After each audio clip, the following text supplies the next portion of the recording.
Ji, Assalamu alaikum dear students. I am your physics mentor. Today we are going to discuss about the multiple choice questions.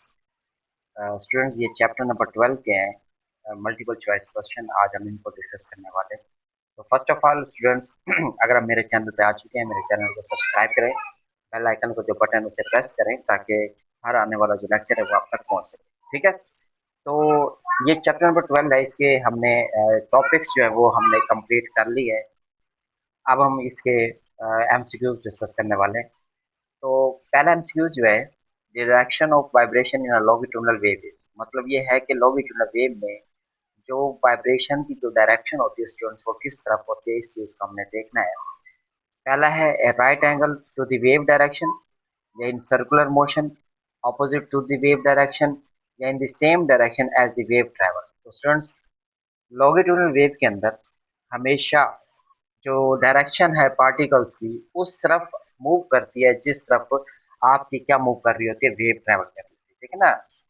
Spring के case के अंदर आपके पास compression rare faction ऐसे बनते हैं ना। तो वो बेसिकली जिस तरह वेव ट्रैवल कर रही होती है आपके जो पार्टिकल्स हैं वो भी उसी तरफ क्या कर रहे होते हैं, ट्रैवल कर रहे होते हैं। ठीक है। सेकंड एमसीक्यूज जो है, which part of the transfer wave carry the lowest point, मतलब कि ट्रांसफर वेव हमने डिस्कस किया था। ये आपके पास का ट्रांसफर वेव है, ये इसका ऊपर वाला पार्ट है, ये नीचे वाला पार्ट है। वो कहते हैं लोवेस्ट पॉइंट। देखिए ऊपर वाला पॉइंट जो है उसे तो हम क्या कहते हैं, क्रस्ट कहते हैं, और नीचे वाले पॉइंट को हम क्या कहते थे, ट्रफ। ठीक है, तो इस मीन दैट इस एमसीक्यूज में जो ट्रफ है वो ऑप्शन क्या है, करेक्ट है। ठीक है। उसके बाद 12.3 एमसीक्यूज है, कहता है which of the following wave type required a medium to travel, मतलब कि ऐसी वेव जिसको मीडियम की जरूरत पड़ती है वो कौन सी वेव है। एक्सरेज इसको भी नहीं पड़ती, रेडियो वेव स्पेस के अंदर होती है इसे भी नहीं पड़ती, लाइट वेव सूरज से आने वाली जो रोशनी है उसको भी मीडियम की जरूरत नहीं है। लेकिन जो साउंड वेव है हमने डिस्कस किया था कि साउंड को ट्रेवल करने के लिए मीडियम की जरूरत पड़ती है। जैसे मैं बोल रहा हूँ एयर के अंदर, एयर एयर वाला मीडियम जो है यूज कर रहा हूँ, अगर यहाँ पे एयर खत्म हो जाए तो मेरी आवाज भी जो साथ वाला शख्स होगा वो भी बिल्कुल नहीं सुन सकता एज कम्पेयर जैसे हम स्पेस में चले जाएं। तो स्पेस में अगर हम एक दूसरे के साथ कम्युनिकेट करते हैं तो फिर हमारी आवाज एक दूसरे को सुनाई नहीं देती। So for MCQs the property of a wave which indicate how much energy is carries is, कहते हैं कि वेव की प्रॉपर्टी के अंदर हाउ मच एनर्जी मतलब कि एनर्जी का ज्यादा। ठीक है, मतलब कि कौन सी इसमें से ऑप्शन है जो कि एनर्जी को क्या करता है, बताता है कि वो ज्यादा होगी या कम होगी। क्रस्ट ये भी नहीं है, वेवलेंथ ये भी नहीं है, स्पीड भी नहीं, एम्पलीट्यूड जो है बेसिकली वो बता रहा होता है एम्पलीट्यूड, क्योंकि देखिए दो वेव है आपके पास, एक वेव ये वाली है और एक वेव क्या ये वाली है। ठीक है, तो देखिए इसका एम्पलीट्यूड ज्यादा है तो इसके पास एनर्जी भी क्या होगी, ज्यादा होगी as compare to this. Amplitude जो है वो इसमें से क्या करेक्ट ऑप्शन। उसके बाद वेव फ्रंट इज, अब जो वेव फ्रंट है वो क्या है, wave front is distance between two crust, नहीं।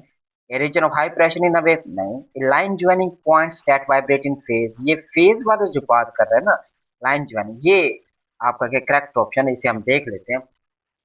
वो कैसे, फॉर एग्जांपल ये आपके पास क्या है, एक वेव ये वाली है और दूसरी वेव आपके पास ये वाली है, और इसी तरह ये थर्ड वेव भी बना लेते हैं ये वाली।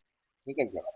अब देखिए ये एक फेज इनका क्या सेम है, सेम फेज वाली जो बेसिकली एक और प्रॉपर्टी होती है उसे हम क्या कहते हैं, वेव फ्रंट कहते हैं।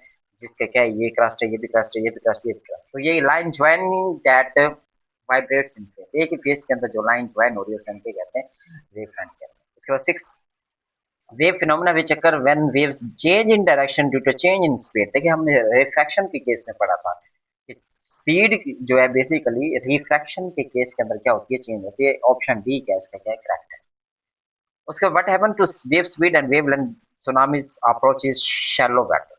शैलो वाटर के केस के अंदर देखिए स्टूडेंट, एक तो स्पीड डिक्रीज होती है और दूसरा वेवलेंथ भी क्या होती है, शॉर्ट हो जाती है। ठीक है, इसकी हमने डिटेल हमने लास्ट टाइम वहां पे डिस्कस कर ली है। ठीक है। अच्छा जी, उसके बाद लास्ट एमसीक्यूज है स्टूडेंट्स, इसको हम थोड़ा डिस्कस कर लेते हैं। लास्ट एमसीक्यूज वो क्या कहते हैं कि which wave explain how sound is heard sound a corner.